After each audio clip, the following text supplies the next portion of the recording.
let's just get some things straight here, okay? Yeah. Like, let's be selling out is definitely not being successful. Mhm. I hate that. Okay, just because you become successful, you become a good graphic designer or you've doubled your rates or tripled.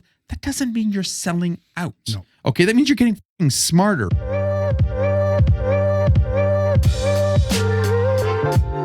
You're listening to the Angry Designer Podcast, where we help frustrated graphic designers crush all the industry BS and learn what it takes to charge what you're worth and build badass, rewarding careers. In this episode, we're challenging the belief that success means selling out, selling your soul, and compromising your values. Let's talk about authenticity in design. You're going to learn about how staying authentic can attract the right clients, not just any client. Why aligning your work with your value leads to sustainable long-term growth, and how flexibility doesn't actually mean compromise. It means knowing when to bend without breaking. So buckle up or grab your favorite drink and settle in, because we are about to challenge the idea that authenticity and success can't go hand in hand. Yeah, buddy. Yeah. Sean, today we are drinking from a gold bar. Check this this is probably the most badass freaking bourbon I've ever seen. It's a gold bar. They're numbered. Okay. It actually has a medallion here of good fortune on the back of this thing. It's like as a symbol of good luck and prosperity, an authentically minted Lady of Fortune medallion is pressed into the front of each bottle, and each bottle is uniquely numbered. Okay, so this shit is authentic. I see what you did. You see there. what I did? You see what I did? That's really good. Yeah. Okay. So this will be. I've never tried it. It's hopefully it tastes as good as it looks. But yeah, like this bad bar. Sexy. It's called the Original Gold Bar Premium Blend, and it's finished in Californian wine casks. So okay. Do the honor, my friend. Nice. Like even the label, like it looks like a whole, and it says the label over top of the cork or whatever, it says, "May her light reveal your fortune's path." So it's like I'm torn, because even though each one of these is unique, it talks about fortune and everything else. There's so much to this that I think really works with today. I feel kind of guilty getting my dirty old fingerprints all over it. It looks really sexy. That's the problem with this damn bottle. All right. Cheers, Salud. my friend. Let's give her a sniff. Salute. Oh, it smells scotchy almost. It really? Hey, it's definitely. I'm thinking. Yeah, okay, I see what you mean. I see what you mean. I'm thinking maybe bourbon. Let's give it a shot. Well, it definitely doesn't taste like. Well, I don't know what that tastes like, dude. Hold on. I think I need another sip on this one. I'm tasting the vanilla that I like, a little bit of caramel. Yeah, okay, so it's got a really nice flavor, but that instant sip kind of feels like it's like a little, like jolt in your mouth, like I'm actually sucking on a gold coin. Which isn't necessarily a bad thing. Yeah. I don't know. How else do you describe this? Fucking leave it to a creative to describe this. Exactly. It's funny about this, any kind of new whiskeys or scotches or anything. The first sip is always kind of a weird thing. Yeah. It takes 3 or 4 to get kind of into the groove of what's going on with. This definitely feels like, again, this was in the American whiskey section, so this is somewhere between a whiskey and a bourbon. I think this is kind of that case that we were talking about earlier that I appreciate. But yeah, I don't know. Yet to be determined. Yes, how to be much I determined. like this. Yes. Okay, I loved everything else. This package. You were to walk into a place. You were walking to a party holding this gold bar. Okay, this is pretty badass, and the price point is actually pretty. It's decent. Yeah. So far, presentation and overall, I'm digging this. Let's work on this flavor. It's a little legit. Yes. Yeah. Yeah, you would be pretty badass if you were walking into a party with that. Everybody would think you were stealing from Fort Knox or something like that. I got a gold brick Get here. the gold brick up. Bourbon. I'm back on the gold standard, baby. Nice. Speaking of gold standard, boy, are we putting in our hours today? Ooh, dude. So this is a unique, never happens moment, because this is actually a Saturday, and we've got 6 of us here at the office working. What could be a 10 to 12 hour day. So this was actually a tricky one. And I always struggled with this because we always I tell everybody, look, you won't work nights, you won't work weekends. But there's always this one exception weekend, which is this one. Yeah. You know, and it's like, which don't get me wrong, still makes me feel guilty, right? Because it's like I'm torn. It's like, is it staying true to what we're saying, what I promise, what I'm trying to build, and you know, like how much of a hard ass do you say? Because you know, you can't. If I say no, then we're difficult. The other, there's so much to this that, you know, like, and it's like people are like, well, you're just doing it because of the money, and it's like, well, it's not necessarily just because of the money either, right? Like, it's just, it falls outside of our norm, which doesn't necessarily feel right, but I'm acknowledging that. And I think that's probably the difference. You know, the funny thing is, I remember coming up and hearing people, friends that I had who worked in agencies and things like that. And they would routinely, like even the agency we work with our major client down in the US, they work constantly. They're always working overtime. And I'm like, so you're really kind of the anomaly, the outlier that would actually have, you know, people trying have not a life to, right? and do things on their own. Well, because it's important. I think, right? It's important for people to do this, but then, you know, then you wonder, why are you doing it? Are you doing it for the right reason? Because this does actually go against everything that we stand for, right? Which, and again, then it's like, well, am I selling out? Am I doing it just to keep the client happy? What else is he going to do? Yeah. You know, and then, and like, there's so many different things that I kind of go through with this, right? Because it's like, how do you be authentic to yourself, to your brand, you know, but, you know, not selling out. Okay. Because, you know, I think I was always cursed because all the cool kids, you know, like when you were growing up, they were all like the artists, you know, and they were always the starving artists. And they were always really cool, right? And it's just like, oh, and they find out, oh, you're going into graphic design, so you're selling out. Sell out. You're just like, thank you. Yes. Yes, I love this so much, and I also want to get paid for doing it too. But you know what? There's nothing wrong with that. Well, I mean, again, and it's like if you actually do art and you make money for it, you're a fucking sellout. Like, there's something that just doesn't sit right with me, and I hate that. In order to be cool, right, you have to be a broke graphic designer. Because let me tell you. There's nothing cool about fucking being hungry and running on an old shitty machine and wearing old clothes and can't afford Creative Suite or the Adobe Suite or anything like that. Yeah, like dude, like it's just, you know, and this is, you know, so honestly, I think that's what I want to talk today about, right? Is that like you just because you want to scale up, you know, your life, your business, your it doesn't necessarily mean that you're fucking selling out. Right. Okay. And I think a big part of this is, you know, you have to figure out, you know, what's authentic. Okay. Yeah. And I struggle with this still. You know, okay, I understand in our business so much, right? But like if I remove myself from the business, right, I was struggling with this with the podcast. Okay. Because with this podcast, so I mentioned it, and I'm sure some people might have remembered me talking about this, but, you know, we had an opportunity to join a network. Yes. Okay. And what that meant is, money. Okay. We actually would have started making money because we haven't made a fucking penny, just so everybody knows. Yeah. We are so in the negative here between our time. Starving podcasters. Right? As you can tell. But we're cool because bellies. of it. But we're cool. Yeah, you're right. Yeah. Starving podcast. No, so we had the opportunity, and it was a cool fucking opportunity. They're like, we love the show, we love your ratings, we love what you guys are standing, right? This is how it works. And then we join this bigger network. We start getting ads pumped in, you know, pre-rolls, mid-rolls at the end. They start helping us, direct us, grow us, and something just didn't feel right. And I couldn't figure out what it was. Right. Okay. And I was, you know, spider sense was tingling. Something, right? And it's like they kept on like, oh, have you signed the contract yet? I've said, and one part of me was excited as fucking hell. Yeah. Okay. Because it's a cool opportunity. It kind of means that somebody's recognizing that, you know, like, hey, on a monetary level, there's something here. Yes. Yeah. But you know that again, it was something that it just didn't feel right. And it was in talking with one of our producers that helped us out on this.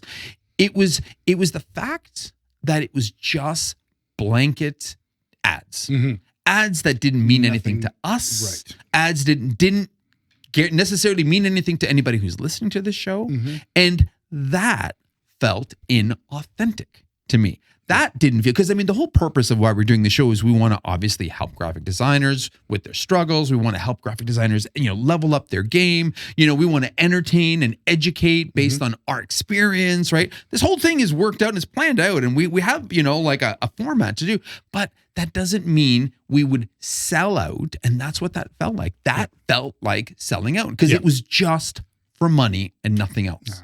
See, and so that was and this is what I mean. I'm still struggling with it. Like, take it out of the agency context into the podcast context. I didn't see that. Yeah. But let me tell you, when I finally saw that, it changed everything. Because now it's like, with that being said, it's like, okay, now we do have a plan. Okay, we will get sponsors. We will, actually have ads. But just like the products we talk about and the companies we work with, we have to believe in them 100%. Exactly. Okay. So just heads up, guys, it's coming. And again, and we're excited and we've got sponsors, but even with the people that we're talking to and the sponsors that we're interviewing, oddly enough, I made it very clear, we have to approve. We have to believe in what you're doing, and this is not going to be just for a paycheck. Exactly. So that's where the authenticity kind of came in. So in my opinion, that in no fucking way is selling out. Nope. Okay, so now, we might actually get paid for doing this, but we're not selling out. Okay, that's so first off, okay, we're doing it on your terms. Well, or we're doing it on our terms. Kind of, basically, yes. Right? Absolutely, and we're making sure that our terms are for the right reasons. Yes, right. We're starting to understand what our non-negotiables are. Yeah. Yes. Okay, and I think this is something. So what selling out is not, okay, or what? Let's just get some things straight here, okay? Yeah. Like, selling out is definitely not being successful. I fucking hate that. Okay, just because you become successful, you become a good graphic designer or you've doubled your rates or tripled. That doesn't mean you're selling out. No. Okay, that means you're getting fucking smarter. Okay, you're figuring out how to charge more for what you do. Right, that doesn't mean you lose that whole rebel image that you kind of people romanticize when they think of graphic designers, right? And it's not like I think selling out is like selling your soul. Okay, for short-term gains. Right. That's what I actually think selling out is, okay? Yeah. Doing things that, you don't necessarily agree with, okay? Selling your soul for money or an opportunity or some short-term gains or some short-term fame, okay? Yeah. That, to me, is selling out because your priorities are mixed up. Yeah.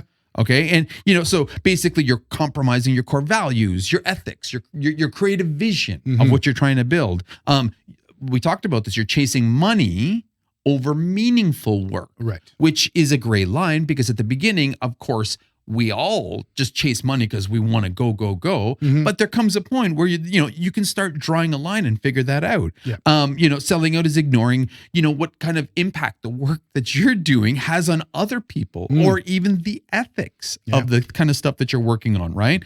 And again, or it's like you're downplaying your own personal beliefs just to appeal to a broader audience, like maybe you're so anti-meat and, you're a total hardcore vegan, yet you take on a Chick-fil-A, ad or campaign. Maybe you're selling your soul a little bit in a situation like that, right? It does not align with your values. That's pretty much selling out, right? And basically it's like you're selling your soul for some sort of short-term gain. Okay. Exactly. And I genuinely think that's what I think we always try to prevent from doing. And this comes in all sorts of ways. Okay. And it really does have an effect on a designer's journey.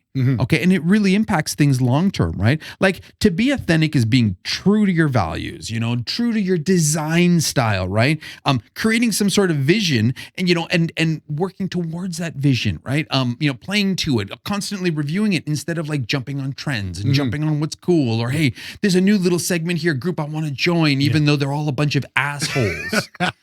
Like I'm going to get good exposure though. Right. And again, it's just not worth it. So it is important, I think, for a designer to be authentic, okay? Because I think that changes the journey that you're going to have so much, dude. I can't even talk to this enough. Yeah, absolutely. Yeah, you certainly can't compromise on some things. Like, you shouldn't, right? You shouldn't have to. Yeah, you start compromising on shit like that, it makes you miserable. It makes you fucking. I remember when we started this company, and for the first few, again, everything was brand new for me when we started Z Factor. I wore suits. Okay. I had nice little Italian loafers, right? Those Italians make some good leather shoes. Let me tell you. Suits. I wouldn't wear a tie. I still kept it casual, right? Because it was still cool, but I'd have like the little tuff in the pocket, and I would go to these, customers, I would go to these events, and it was like, I was playing this game. Mm-hmm. Okay. And I was genuinely thinking that this is what the world expected. Right. They expected me, business owner, to be like this. Growing up in an Italian family, this is what my parents always said. Oh, it's a business. You're a business owner. You got to look like a businessman. Right. Yes, and this was this constant theme that, I was drilled into my head. So I felt like I had to do. And I was fucking miserable. Okay. I couldn't keep track of the shit I was saying. Yeah. I was selling my soul for dollars. I was taking on work. I didn't care. I didn't have a vision. I just, give me this. And whatever came through whatever. Yeah. Dude, I never fucked over anybody. Yeah. Okay. I can genuinely say I never crossed that line. Thank God. But it's just like, I wasn't being true to myself. Yeah. And, the effect that it had on me long-term after about year 7, I think. So we were doing great financially. Mm-hmm. I was fucking miserable. I was a mess. It wasn't a matter of, we were struggling for work. I was just, I couldn't take it anymore. Yeah. And I had like a mad burnout. And I'm talking, it was bad, right? I'm talking, I fired customers. Wow. I fired employees. This was all intentionally, okay? And I tore down the company to 2 people. Wow. Because I just needed somebody else just to kind of like help me pay the bills while I sorted shit out. Like I literally tore everything down to nothing because I was miserable. I can't even tell you how bad this was. And it was a huge existential crisis because I couldn't handle it. And then it was like one day I was like, you know what? Fuck it. And I have talked about this before, right? Well, this is when we were in the garage, right? Our first garage. Yep. And, I went and I took down our stupid, cheesy fucking website, ideas that sell. And I think our mascot was a guy in a suit with a light bulb head. And, and I'm just like, fuck, that was awesome at the time, though. Come on. But it wasn't me. It wasn't you. And it was me trying to be something I wasn't. Right. And I fucking took all that shit down and I created the most absurd, obnoxious, loud website. Okay. I had tractor trailer trucks with like our Z-Factor Z on the front with flames on it. I had trucker girls hiding inside the letter Z. You would like click around this web page and like, horns would honk. There was a bumper sticker of the day. It was so outrageous. Yes. Okay. But it felt right. And I didn't really understand why I had to do this, but I had to do something that felt right. Okay. And sure enough, it launched, and less than a week later, I got a call from somebody I had no fucking idea. They found our website. Wow. They found the website. And he's like, I wanted to talk to the owner. Yes. So I'm like, oh, that's me, right? And then he's like, yeah, so this is who I am. I just bought a company. I've got a lot of stuff to do. And he goes, and I saw your website. And I was like, oh shit, here we go. Right? Like he's gonna give me a lecture. I'm offended. Because he was actually an English guy too. So it's like, I'm like, oh God, I'm being scolded. And he was like, somebody who could, who has this much creativity, in what they're displaying and how they're displaying it must be able to help me achieve my goals. So I want you to come in and let's talk business. And ended up being a customer for like 12 years. And that was it. It was this whole release of energy that, granted, this outrageous website wasn't obviously going to work for those people that I was trying to appease. But those people that I were trying to appease were making me miserable. Yes. And it was a miserable. So now what happened is I was like, wow, this guy likes this craziness. He likes the, he knows that I'm a little bit more off the cuff. I'm a little more bold, this, that. Who else wants somebody like me? And I started putting it out there, meeting more people, and more people jumped aboard. And they were like, no, I love this energy. I love this creativity. Yeah. They love the flames. They love the garage that we were in with a big garage door. Yep. And it started attracting all these people. And it was the best thing I could have done because it took me to this level. Yeah. Okay. Yeah. So there's my story. Yeah. But okay, my story, just because this is our podcast, that's not necessarily fair. But there are other designers out there that are so authentic, okay? And they're killing it, okay? Jessica Walsh. Yes. Okay, she's fucking killing it. She's a quirk, Yep. Okay. Yeah, rumor has it she's also not very nice. But I mean, again, maybe to some people, but to other people, like she is who she is. Yep. So some people will be like, oh, well, she's a bitch, right? Because she's not for them. She's not their type. The Yeah. people that she's for love her. Okay. Yes. Aaron fucking Draplin. Aaron Draplin, yes. I don't think That there guy is a is unique. single person who can be more authentic Yeah, no. than Aaron Draplin. Nope. He's big. He's brash. Yep, and he is exactly that. Fuck, yes. I don't even think he combs his hair or combs his beard. Okay, like seriously, and it shows through his work. Yep. It shows through, his attitude, the way he posts. Okay, Mm-hmm. and again, in talking to Aaron, same thing. He's not for everybody. Yep. He doesn't fucking care. He doesn't care. No. And that's exactly it. He doesn't care. It's not like he goes out of his way to be an asshole to everybody. Mm-hmm. He is who he is. If some people think that's an asshole, well, so be it. Don't work with him. Yeah. But I mean, the dude's working with Nike. He's working with giant fucking brands. Mm-hmm. So again, there is something to be said about authenticity. Yes. We have another friend, James Martin. James Martin. Okay, again, authentic to, okay. Now, I'm not saying that our other friends, like all of our other designer friends are, but these are the ones that their personalities are so big. Yeah. And for them, it's like they're so authentic, Mhm. okay, that they're just like, this is who I am. Yeah. Accept it or leave. Yeah. And they have done well for themselves. Yes. So I think this is where this whole idea of, authenticity, it's not that authenticity sells, Mhm. but it stops you from selling your soul. Yes. And I think that's key for this. I think that's key for longevity in our space. Big time. Yeah. Absolutely. Yeah. Jeez, that was a rant and a half, Ooh, eh? that Jeez, was a I good fucking didn't even one. Yes. Take a break there. Damn. take a sip of whiskey there Mhm. and reset her. Which the whiskey is actually kind of starting to grow on me. See, I'm kind of digging it. Yeah, that's the I'm kind of thing. digging this I'm whiskey. actually not too. I like it. Yeah, it's yeah, pretty it's good. pretty The first good. It's sip pretty was good. like kind of weird, but It's always now questionable. It's all good. Yeah. Yeah. Yeah. Yeah. So yeah, like I mean, again, it's I think that there's a line that people need to realize, where it's like, where your authenticity, starts and ends versus selling your soul starts and ends, Yes. right? Yeah. And I genuinely think that if designers embrace who they are, their authentic self, and not be scared to put that out there, Yep. I think everybody will be happier. They'll be getting happier clients. And again, it's just enjoying your journey that much more. Big time. At the very least, you don't have to pretend Oh, to tell be me somebody about it, you're right? not. You know what I mean? Yeah. Like, how difficult would that be? Like, oh well, you obviously wearing Yeah, the suits, right. You kind of know what that's all about. I do, but yeah. It is very difficult. Like this way, this is my path. I'm going to work this path. Yeah. And if anything comes along Yes. that suits me and I can benefit from, and they can benefit from me, it's all good. It's Gravy. scary, right? It's It scary is, because it you're is. always programmed to think this is the way you have to do Yeah. this, right? And Yeah. there is, and this is why it's like, starving artist syndrome, right? Like Right. it's like, no, if I really want to, do this, I have to do this, and I don't want to be true to myself, and that's why artists are all like stuff. But I mean, there's a lot of myths out there that are kind of around this that I think is a bunch of bullshit, right? Like, like a big myth, of course, that I think stops people from being themselves is that, being authentic doesn't get you big clients. Okay. But, those three names right there, Jessica Walsh, Aaron, okay, Draplin, like James Martin, all huge clients, okay? Clients that it's like they're turning away, okay? And again, they are extremely out there with their personalities. Yes. Another one is you have to choose between passion and profit. Well, that's what I thought I had to do for years. Yeah. And boy, was I wrong. Okay, because there is the opportunity to do both. Obviously, it's Yep. just it's scary as hell to take that step. Mhm. Okay.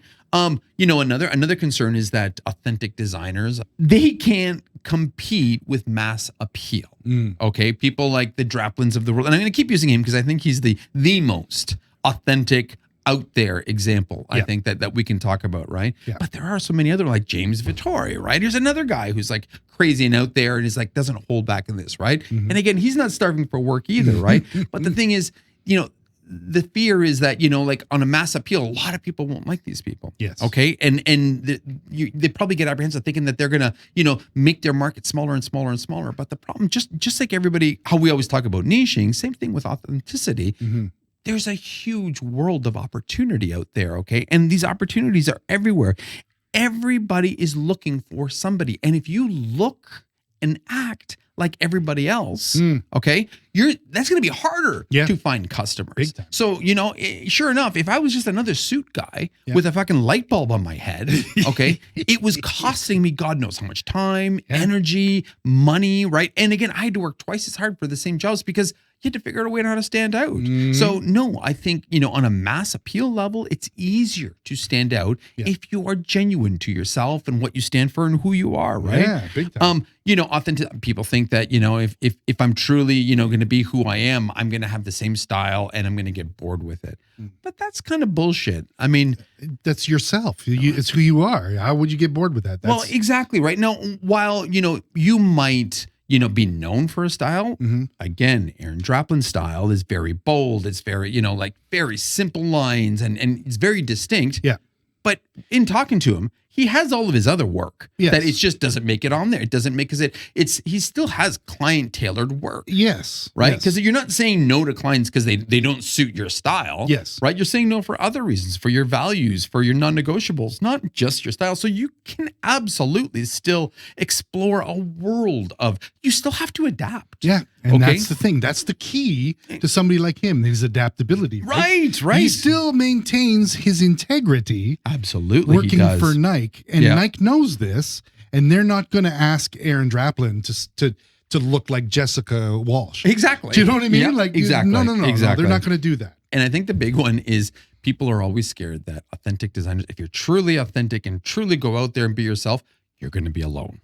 Oh. Right? And you work alone. Okay. And again, another kind of bullshit thing here, because again, in talking to James Martin, he's got a team of people with him. He does. Okay. If I'm not mistaken, our buddy Very James lovely is people too. partnered up with our friends over at Lincoln as well. Yes, I mean, that's again, so right. he's got even a bigger team. So his authentic self, his authentic nature has actually grown his team. So being alone is like the farthest thing from the truth. Yeah, people, if anything, will flock to you because they want to be part of that energy and that magic.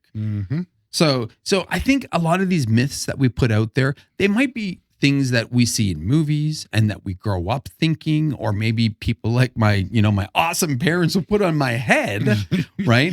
About you have to do this and you have to be like that. But it's the farthest thing from the truth. Yeah. And I think it's hard for people to kind of separate themselves. Yes. So what I did do is I put together a couple things here about how to actually become authentic and make yourself some money in the process. Okay. So it is possible. We've got friends who've done it. I had to go through it the hard way. And, I wish somebody would have kind of pulled me aside earlier on and gave me a shot in the head and been like, dude, do it this way. Okay.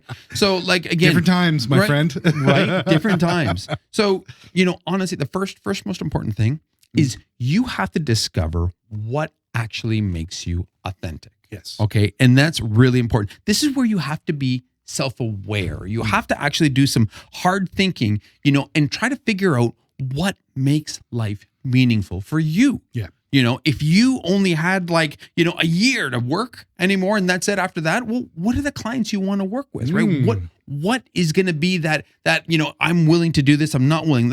You have to define your core values. You have to identify what genuinely motivates you. Okay. What gets you excited to work? Okay. And that makes you want to get to work every day.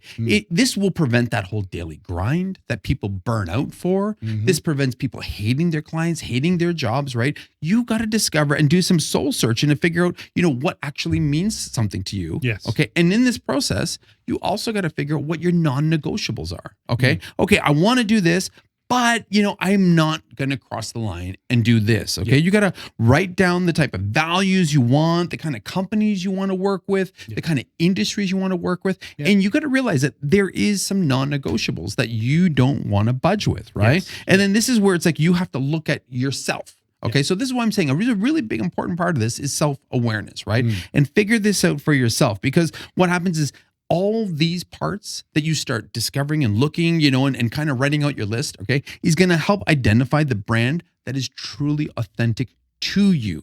Okay. And this brand, again, is a huge basis for your personal brand. Yes. Okay. Because that is hot. And I think your personal brand is what's going to carry you throughout your journey. Yeah. Because if you're just going to end up, being just another fish in the pond, dude, you got no chance. Exactly. Okay. For long term, you're going to hate it. You're going to hate life. Yes. Okay. You have to stand out above the crowd. So number 2, Yeah. okay, once you've done all this soul searching, once you've figured out, what means all this to you, right? You have to now infuse these elements, all these little tidbits, okay, of authenticity into your marketing presence, okay? You got to put this shit out there, and you can't be scared to put it out there, okay? Yes. Now, I'm not saying, if you're going to be a vegan, you're going to put on like a Superman shirt and, like have a big chicken with an X slapping meat out of people's hands. No!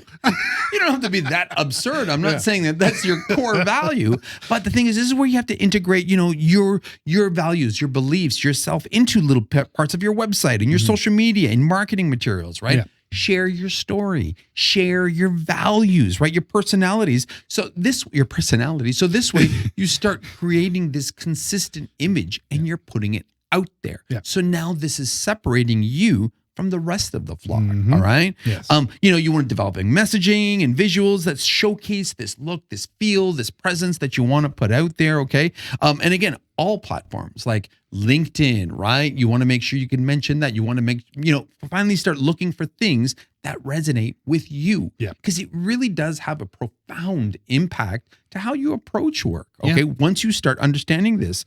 So basic, and also, with that being said, you also probably want to tailor back your portfolio and put less of what you don't want in there in the short term and more of what you do. So put the kind of work that you want more to the front of your portfolio. Focus on that. And put less of it at the back. And as you start taking more on, you start shuffling some of the old ones out. Yeah. Then number 3, you start taking all that energy that you've done, all your clear values, all your marketing, and start focusing on attracting the right clients. Okay. Because now you know what you believe in, what you stand for, you put it on your website, and now it's your job to find where all this lives in the market. Right. Who are these clients? Okay. Who are they? What do they want to hear? What are they like? You want to figure out their personas, because once you start doing that, you start figuring out where they hang out, what they do. And I don't mean stalking people, but I mean, what networking events are there? Or instead of networking events, are they at fundraisers instead? Instead of fundraisers, do they all hang out at like morning creepy, I don't know, like breakfast sessions? You have to start, figuring out, where these people are that you want to attract. Okay. And then when you do meet them, you want to be transparent about your beliefs, your values. You want to put a little bit of a spin on there, even if it's just a personality spin. Yeah. So when you meet these people at these events, okay, it's very clear who you are and your differentiating factor, right? Yeah. So again, trust me, doing this, okay, and putting it out there is like a magnet for attracting the right customers. They'll find you. Yeah. You just got to find out where they are. Right. That sounds kind of weird. That's actually... It is stalkery. You know what I mean, right? We know what you're talking about. Yes. And last but not least, you can't be afraid to say no. And that is key. Okay. That sounds so fucking crazy when you turn away work. But the thing is, when you're turning away work that you don't want to be doing, what you're doing is you're freeing up time to find work that you do want to be doing. Yes. You start freeing up time to work on yourself, your work, right? And you might see a lull at the beginning. Yeah. You might be like, holy shit, I can't believe I just passed on that job. But that job is probably going to overwork you, underpay you, and you're just going to feel defeated doing it. And especially if you do job after job after job, like it just kills you, dude, right? And that's the thing too, with the network. You had the smarts to look ahead to that and say, you know what? I know down the road there's going to be headaches with this. And it's true. This is kind of something that it just doesn't sit right? Yes, absolutely. Yeah. So I mean, you're going to save yourself a shit ton of problems by learning to say no. By learning to say no, right? Yes. And knowing when to say no. And knowing when to do. But with that being said, though, we're here working on a Saturday. And the whole team is here working on a Saturday. Yep. Okay. And I always said that this is not part of, what I believe in, my authentic nature. My authentic nature is work-life balance. Nights, weekends belong to us to recharge. It's very important. And we're here on a weekend. So I'm not full of shit right, in saying this. I'm not. Well, no, Because I'm just kidding. you know what the reality is, okay, there has to be, this is still business, and there has to be a balance, Mhm. okay, and that is, you just have to learn how to navigate that balance. Yeah. And I think that's where, this isn't a all or nothing type deal. This isn't black and white most of the time, okay? Of course, there's some areas, you know, you need to be clear about your non-negotiables. Yep. Okay, you know, like if you've got this dude, I remember early on in our career, we were young, we were in about year 5, you know, 6 and whatever. We had some dude who's really, you know, vague, and he wanted to come talk to us. He wanted to give us some work, this, that. And well, it turns out the guy had a fucking porno production studio. And we were young at this time. We were all You like took it, late did you? 20s. So we were all sitting there. Our mouths were just dropped. I swear, I think he was like in shock, because we were all probably drooling, going, wow, you want us to be doing? No, we turned that work away. In the end, it was a non-negotiable on a personal front. Fair enough. Yeah. Personal, but I mean, being presented with that opportunity, and we were in agency at that time. We were just a bunch of young guys. Well, can you just imagine? He's like, yeah. Tell me more. Yeah. Wow. But I mean, again, you know, that crossed some core principles and values that even though I didn't burn out at that point, I knew still, you know, where that line was. There's a line there. So, yes. you know, again, it's like, you know, you can stay firm on ethical shit. Okay. Yep. But again, when it comes to timelines and, you know, maybe switch your style if it's appropriate, right? This is still business. Okay. So that you just have to know where that line is. You know, and again, if a client doesn't want, you know, expects you to bend always for everything, well, then that's not the right client. That's not the right client. Okay. Exactly. But, you know, at the same time, you know, you have to understand, you have to be able to adapt when it's meaningful. Yes. And this is that time of year for our customer that they need us more than ever. And, you know, this weekend, you know, our options were either go to Vegas. You know, during Thanksgiving, because our Canadian Thanksgiving is this weekend, right? Or it's like, listen, you know what? The team came together. A whole bunch of people offered to come in today on a Saturday and help us out so we don't have to go to Vegas and miss Thanksgiving. Yes. Okay. And the client was great, but we still have to understand that this is their biggest show of the year. And so this is how we get around it. Right. So again, it's still a business. And by being a dick in this situation, it wouldn't have helped our client. It wouldn't have helped that relationship. Right. Yes. Because they need to count on us more than anything. And they know where the line is. And in a situation like this, they were respectful and asked. And it was us who were like, look, instead of us coming down and missing Thanksgiving, do you mind if we do it this way? Yes. They were fine with it. Right. Yes. And you sweeten the pot by saying, instead, it's usually you and I that go down. So would you want 2 bodies or 6 bodies? Or 6 bodies remotely. And of course, everybody's going to say, yes, I want more people on this kind of thing. Exactly, So, right? Yeah. So you do need to know when to make exceptions. And this goes back to the being self-aware. Okay. So you've got your hardcore values, your core values, your core non-negotiable skills. You don't have to budge on those. I don't care how much money is dangled in front of you. Yeah. But everything else, please understand, it's a business. And you have to give and take and understand, last minute, you have to put yourself in your client's shoes. Yeah. Right? If you seem difficult because, you know, you're like, absolutely not. I will never use a serif font, you know, forget it. It goes, some people will be that difficult. Wow. And it's just like, you know, okay, well, I don't want to work with you. Okay. Yeah. And in situations like that, if we were that difficult, this customer would have pushed us away and been like, yeah, we don't want to work with you, right? That's they realize what they have and they realize where they can push us. And it's not that they weren't pushing. Yep. But again, if we're pushing back on them for everything, if we want to win every battle, we're going to lose in the long term. Exactly. So lose the war. Exactly. So I don't think designers need to be scared to be authentic. I think designers need to embrace authenticity. I feel that is going to be such a huge thing in the future with fucking all this AI shit, faking this and faking that. And there's so much fake content out there. I think the authentic people, the people who aren't scared to be who they are going to be the ones that people are going to remember. Yep. They're going to rise to the top. Okay. And they want to work with us. Yeah. You know, plain and simple. You're not going to always be perfect for everybody. Yep. But all you got to do is be perfect to a small group of clients. And those clients will treat you so well. And you are going to look forward to working with them every fucking day. That's right. That's the most important thing. Absolutely. Right? Yes. You know, going back to our ads, listen, I mean, again, I didn't want to be inauthentic and just sell out for just everybody. I wanted to make sure that if in fact we accept, we accept sponsorships, ads, or putting stuff out there, it's because we genuinely feel this is for our designers, our angry designers' best interest. Is something that you guys can jump on. When we tell you our stories, they're authentic, absurd stories. Okay. But again, they're entertaining. And again, we will be true to always educate you guys based on our experiences only, and make sure that we fucking give you a great entertaining experience during the process. We will do that. Those are the three things that we promise that we're going to try to do every single time. Yes. And don't worry, it's not chic. I'm not going to shave our beards for $1 million or anything like that. Can you imagine? The clean shaven. At this point, I'd be scared. I don't know what I'd would be so live angry. underneath me. I think that would make it worse. My chin. Right. Geez, no, it's not good, dude. Well, this is great, man. Yeah, I'm sure I can probably go on and rant about this a little bit longer, but we have a lot of shit that we got to get to tonight. Yep, there's we got lots of people at the back waiting for us. That's right. So I guess we're going to cut this one short here, but please, guys, don't be scared to be who you are. Don't be scared to be, authentic to who you are, because I do feel that, this is important to your futures, and to your clients' futures. Yes. And again, you can stay sane this way. So big time. Hit us up on our site. You know where to find us, and check us out on YouTube. And if you want to see what this looks like after like a 10-hour day with another 6 hours ahead of us, yes, exactly. And join the conversation on Instagram, because we love talking to you guys.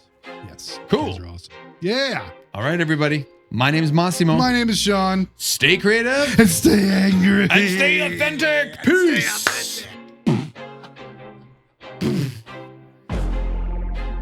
I feel like I'm losing my mind. Is everybody in the world blind? Please, Lord, give me a sign, a sign. I wanna be the greatest. Everybody on the fake shit. I look around and feel like everybody is the fakest. I make this every day and I'm impatient, hoping one day I blow up from the basement. Statement, the top is so vacant. I don't hear shit that I think is amazing. Waiting for my day when I'm playing sold out shows for 1,000 faces. Hey, give me that crown, get in my way and to be put down. It ain't your place, all this my town. If I want that shit, then I'll get it right now. I'm losing it, the noose it fits. I'm losing shit, a stupid myth. You choose to live or choose to dip. You choose to fight or lose your grip and lose a gift. I feel like I'm losing my mind. Is everybody in the world blind? Please, Lord, give me a sign,